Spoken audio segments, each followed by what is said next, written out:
Hello दोस्तों, आप सभी का स्वागत है हमारे यूट्यूब चैनल पर। इस वीडियो में आपको बताने वाले विलोपन विधि से रैखिक समीकरण का हल कैसे करें। इस वीडियो में आपको देखने के बाद आपको विलोपन विधि से रैखिक समीकरण को हल करने में आपको कोई परेशानी नहीं होगी।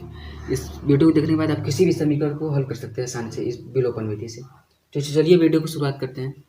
तो इसमें हमें क्या करना था, या तो विलोपन विधि में हमें एक्स का मान बराबर करना था या तो वाई का मान बराबर करना होता है।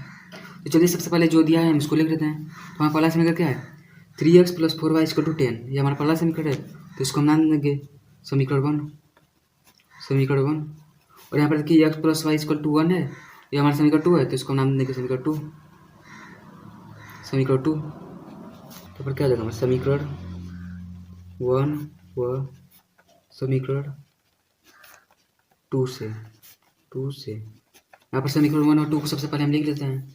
तो समीकरण 1 हमारा क्या था, 3x + 4y = 10। और समीकरण 2 हमारा क्या था, x + y = 1। तो यहाँ पर देखिए, अगर हम x का मान अगर बराबर करना चाहते हैं तो हमें समीकरण 2 में 3 से गुणा करना होगा, और y का मान अगर बराबर करना चाहते हैं तो हमें समीकरण 2 में 4 से गुणा करना होगा। तो चलिए हम या तो x का मान बराबर करें या तो y का मान, किसी एक का मान ही बराबर करना होता है। तो यहाँ पर चलिए हम x का मान बराबर कर लेते हैं।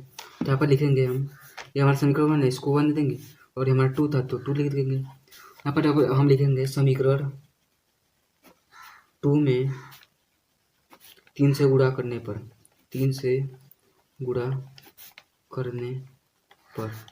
तो समीकरण 2 में हम 3 से गुणा करते हैं। समीकरण 2 हमारा क्या था, यही था, तो इसमें 3 से गुणा करेंगे तो हमारा क्या हो जाएगा, 3x + 3y = 3। यही हमारा हो जाएगा। अब ये हमारा समीकरण, इसको 3 नाम देते हैं।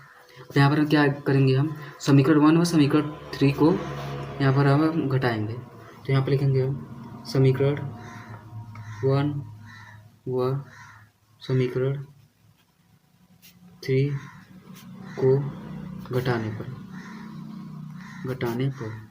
तो समीकरण 1 हमारा क्या था, यही था, 3x + 4y = 10। तो इसको हम यहाँ पर लिख लेते हैं, 3x + 4y = 10। और समीकरण 3 हमारा क्या था, ये 3x + 3y = 3। 3x + 3y = 3। चूँकि देखिए हमें समीकरण को हटाना है, तो यहाँ पर जो चिन्ह है बदल जाएगा। यहाँ पर प्लस चिन्ह है तो यहाँ पर माइनस जाएगा, यहाँ भी प्लस है तो यहाँ पे माइनस, यहाँ प्लस है तो यहाँ माइनस।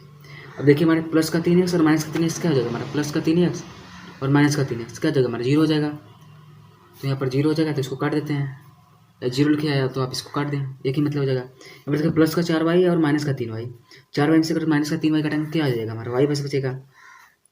और इधर हमारा देखिए 10 में से अगर आप 3 को घटाएंगे तो क्या हमारा बचेगा, 10 में से 3 जाएगा तो हमारा क्या बचेगा, 7 बचेगा। यहाँ पर जाएगा 7, तो y का मान हमारा क्या आ गया, 7 आ गया।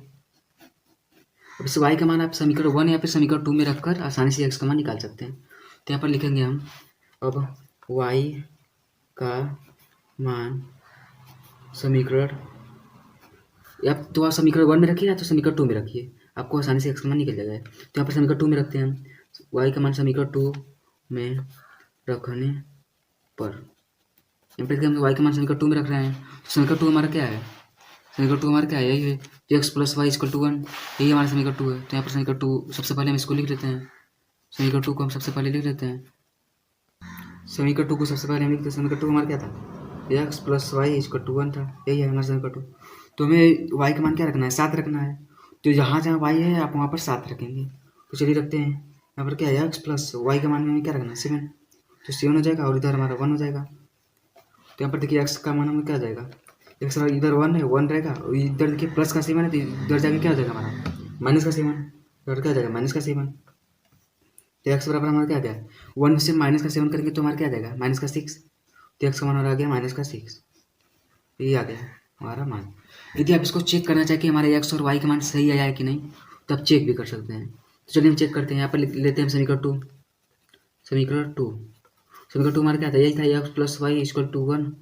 तो x हमारा मान क्या है, माइनस का 6, और y का मान क्या है, प्लस का 7 = 1। तो अगर 7 में से 6 घटाएंगे तो क्या जाएगा, 1, इधर 1 है।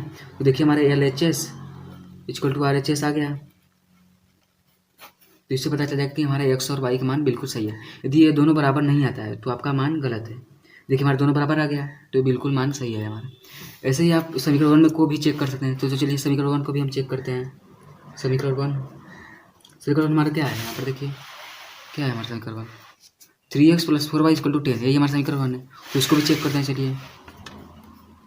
3x plus 4y equal to 10। तो x का मान हमें क्या रखना है, माइनस का 6, और y का मान हमें क्या रखना है, से प्लस का 7। तो चलिए रखते हैं। तो यहाँ पर 3 हो जाएगा इंटू,